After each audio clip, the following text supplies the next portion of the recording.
Et rebonjour et bienvenue toujours sur la mécanique universelle, le site qui essaie de démontrer que l'humanité va vers son ultime perfection. Pour ce faire, je reprends la lecture et je termine de René Jean Dupuy, L'humanité dans l'imaginaire des nations. Je vous renvoie à la vidéo précédente pour savoir où j'en suis. Je reprends directement à la lecture euh, de cet état. Donc, on est au moment où, euh, donc pour René Jean Dupuy, on ne peut pas atteindre l'état de sortir des contradictions de cette vie, atteindre une sorte d'extase. L'humanité ne, ne, ne voudrait pas, ne pourrait pas résoudre ces contradictions. Il faudra qu'elle garde un petit peu son agressivité, sa façon de... Voilà, tout ce qui fait le piment de l'existence, en somme. Ça serait un petit peu cette idée-là. Et moi, je pense le contraire. Je pense que non, la société dépassera ça. C'est une obligation. On ne peut pas s'extraire de cette chose-là. Donc, je relis un petit peu le début de ça. Marx ne fut pas le seul à s'aliéner à un fantasme qui ignorait le prix du désir. Parce qu'en fait, de nombreux pensaient que oui, on dépasserait ces contradictions-là. Au XIXe siècle, voilà, on irait vers la paix universelle, vers cet état. C'était une nécessité. Et puis même les grandes religions pensaient comme ça, pensaient que l'humanité allait vers cet état-là, vers cette finalité. Alors, même dans le ciel, s'écrit Claudel, il y aura toujours quelque chose de Dieu qui se dérobera à sa créature. Il y aura toujours matière à ce désir dévorant, insatiable, qui est au fond notre nature. Voilà, ben cette nature, elle disparaîtra. C'est ça la différence. À mon sens, cette nature, l'humanité, progressivement, on la maîtrise déjà. Et l'humanité s'adaptera au fait de préférer la contemplation à la confrontation, par exemple. Préférera l'amour, même si ça fait un peu bisounours, même si c'est... Ben, ça sera... Voilà. Mais au fond, euh, c'est, c'est une sorte d'obligation, quoi. L'humanité ne peut pas arrêter avant d'atteindre cet état d'ultime perfection. Et dire par exemple, bon ben là on en a assez fait, on arrête de maîtriser les pulsions humaines, on laisse une partie de voilà, de, de nature, de notre nature, on n'y touche pas à cette nature-là, on laisse, etc.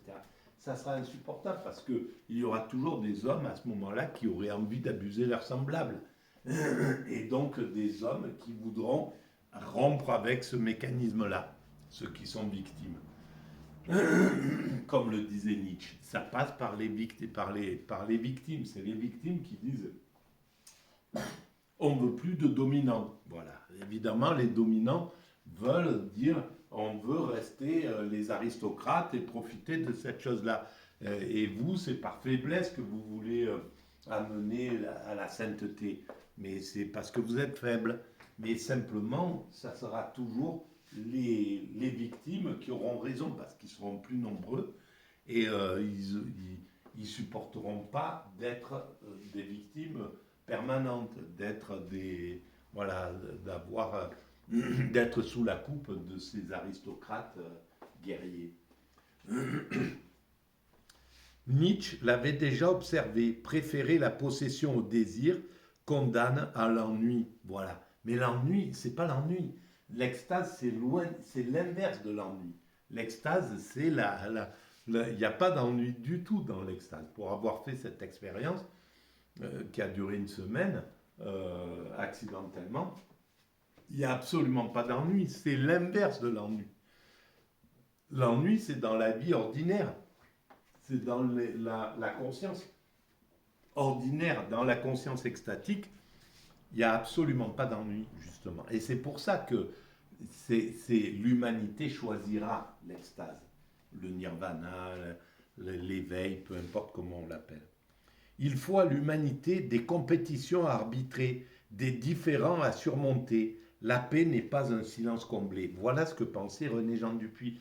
En 1991, on était encore dans le matérialisme pur et dur. On était, euh, voilà, et qui a été renforcé justement pendant la mondialisation. Mais on sortait de 50 ans, en gros, d'existentialisme, où il n'y avait pas Dieu, il n'y avait pas de...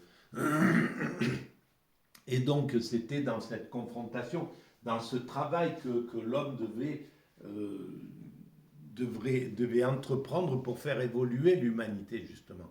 Sauf qu'un jour, on aura fini de la faire évoluer. On aura atteint, on l'aura fait évoluer à un point qu'elle sera parfaite. Voilà, elle aura atteint son ultime perfection.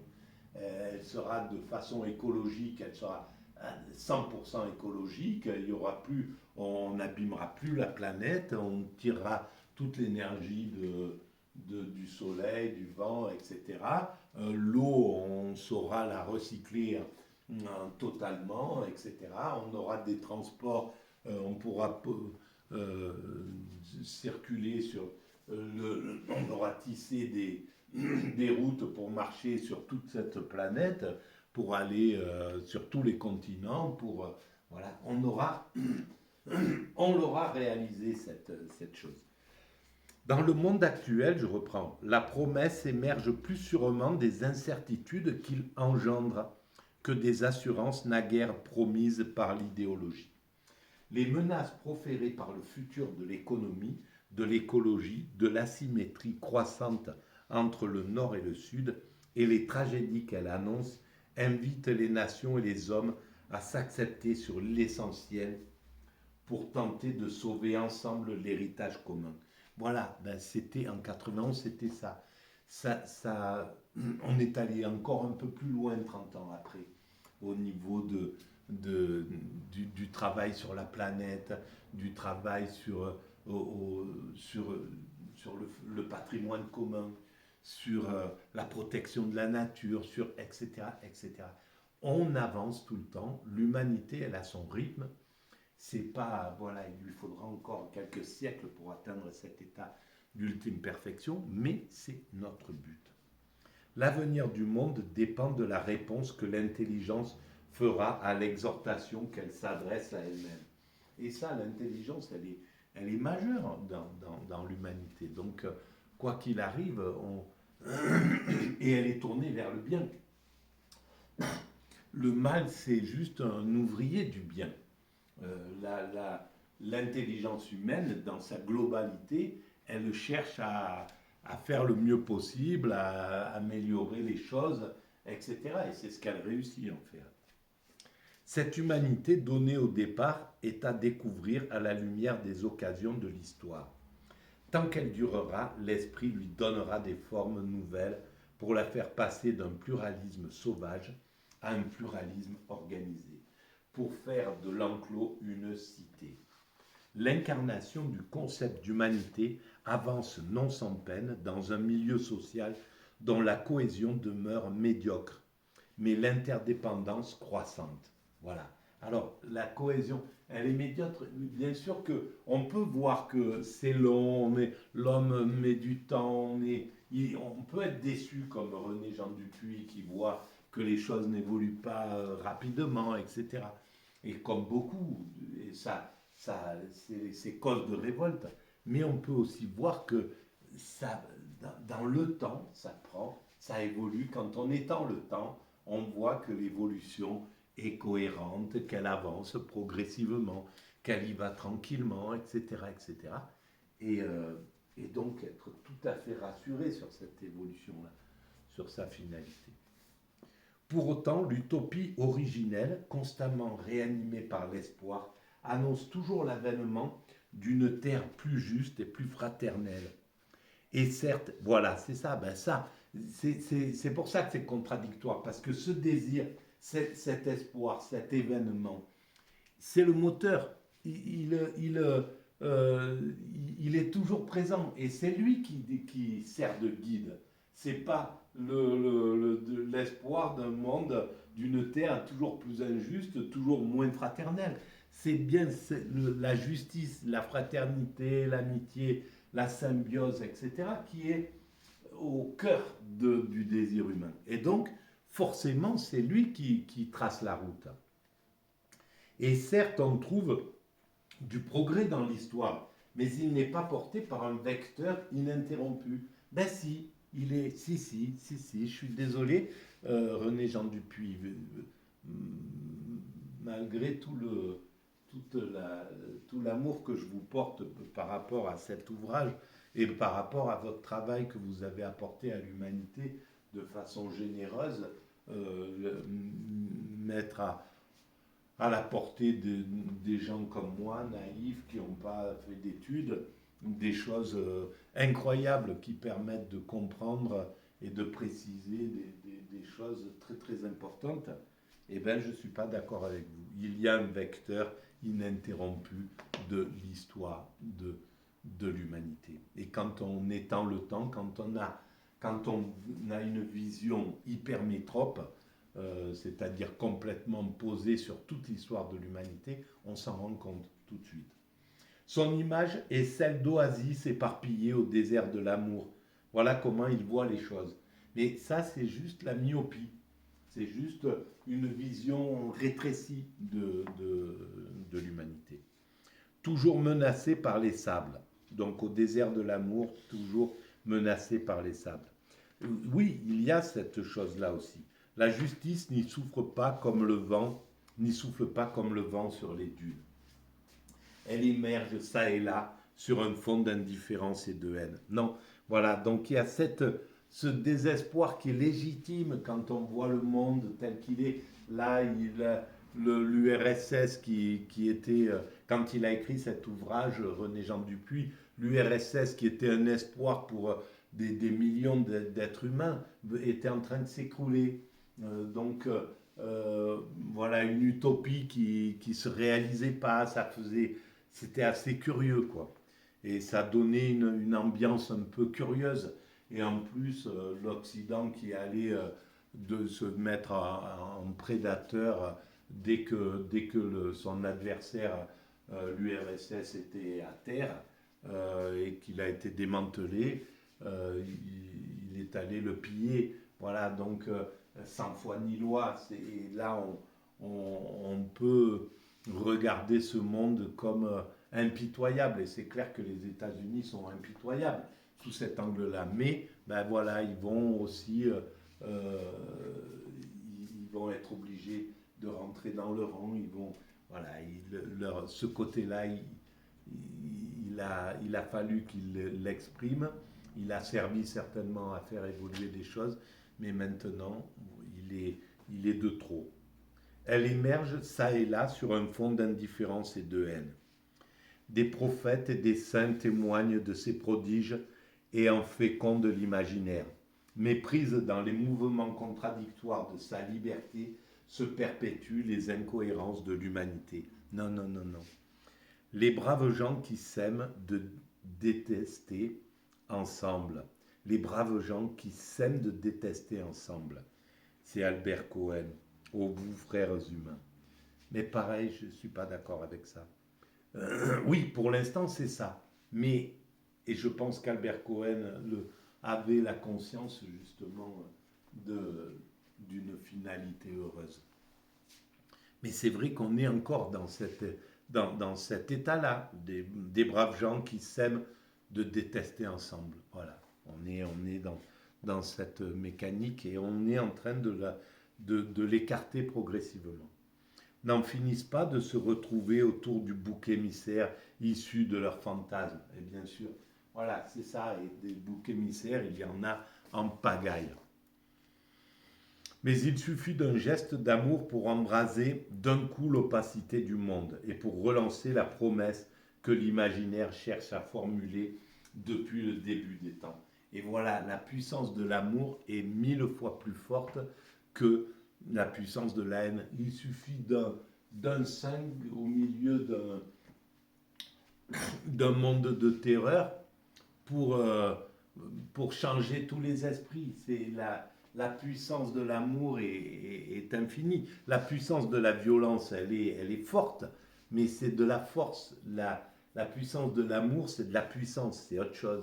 C'est une autre dimension. Voilà, il suffit d'un Gandhi pour renverser combien de millions d'esprits d'esprits dominateurs qui avaient qu'un seul désir, c'était de rester des colons, de continuer à coloniser toute l'Inde. Il a suffi d'un Martin Luther King pour faire changer complètement la face du monde. Des haineux, il y en avait des millions aux États-Unis qui voulaient, eh ben oui, ben pourtant, euh,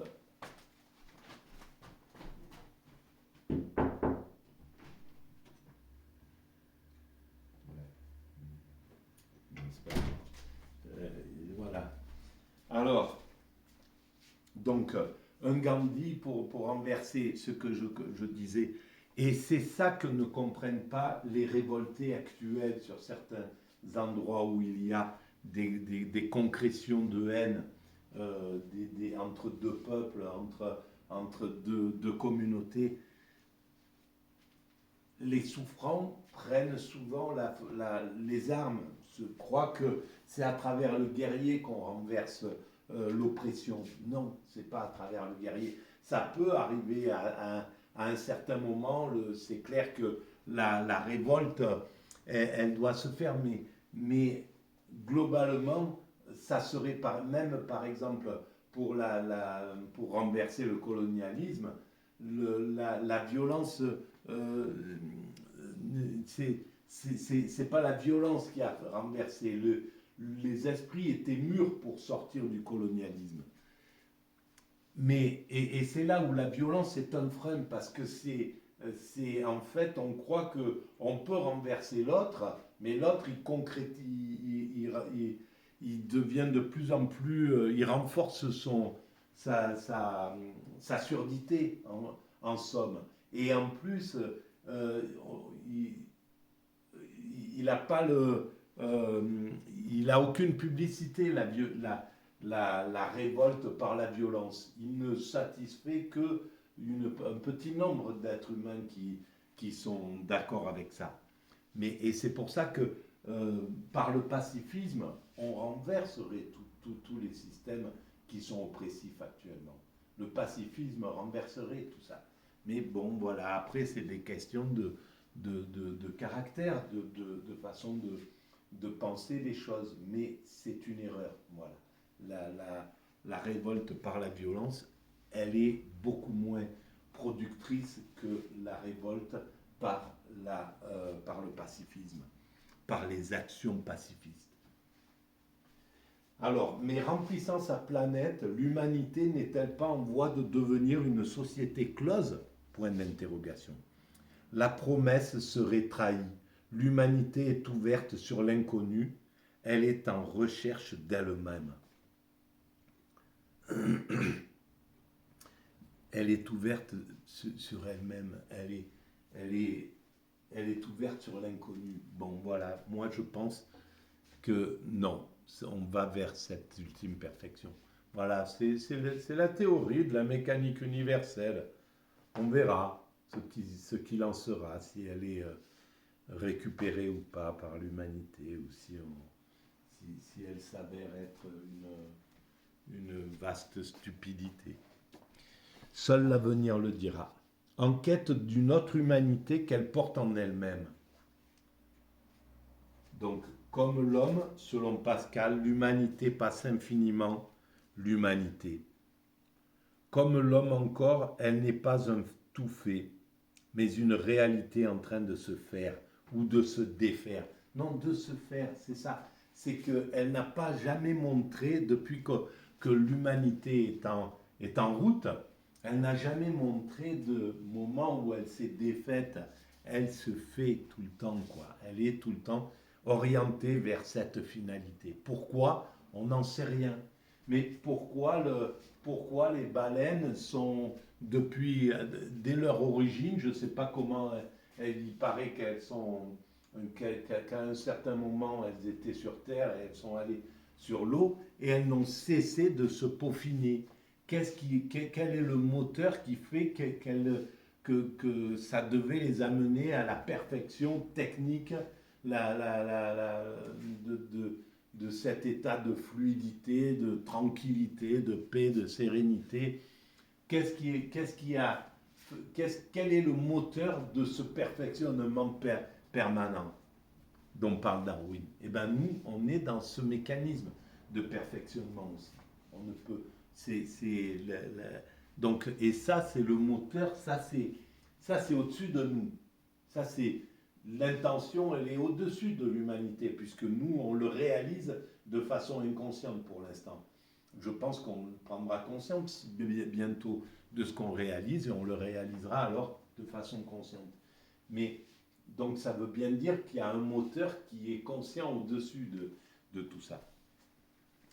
Ou de se défaire, car elle est libre, l'humanité, et imprévisible. Non, elle est libre, mais pas imprévisible.